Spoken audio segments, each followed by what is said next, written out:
વિશ્વ રંગમંચ દિવસની ઉજવણી દર વર્ષે 27મી માર્ચના રોજ કરવામાં આવે છે।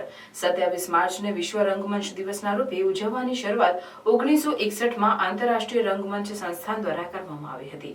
ભરૂચમાં કલાકારો ખંડેર બનેલ રંગ ઉપવન તેમજ રિનોવેશન માટે બંધ થયેલ ઓમકારનાથ ઠાકુર હોલના કારણે કલાકારોએ વિશ્વ રંગમંચ દિનની ઉજવણી ક્યાં કરવી તે પણ પ્રશ્ન ઊભો થયો છે।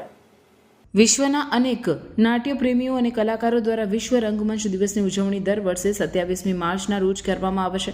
ભરૂચમાં પણ છેલ્લા કેટલાક વર્ષોથી પંડિત ઓમકારનાથ ઠાકુર હોલ ખાતે ભરૂચના કલાકારો પૂજન અર્ચન કરી વિશ્વ રંગમંચની ઉજવણી કરતા હતા।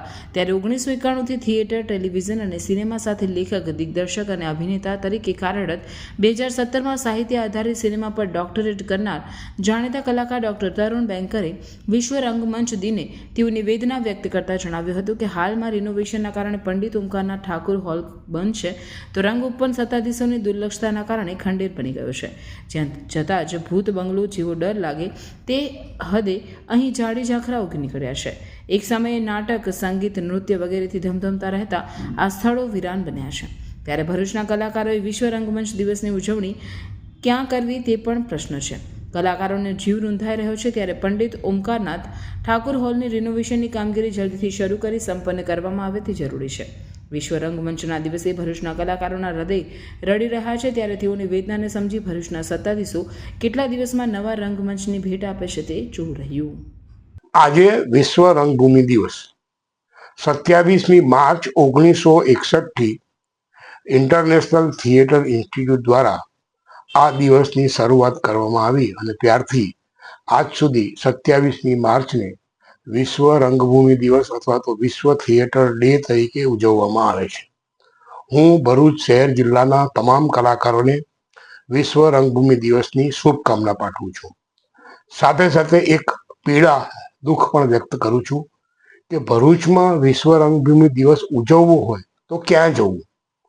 ભરૂચ પાસે 2 ઓડિટોરિયમ છે, એક પંડિત ઓમકારનાથ ઠાકુર કલાભવન અને બીજું રંગ ઉપવન।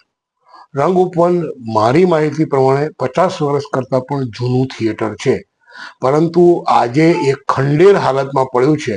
ત્યાં તમે જાઓ ને તો તમને કોઈ ભૂતિયા ઘરમાં આવી ગયા હોય ને એવું લાગે।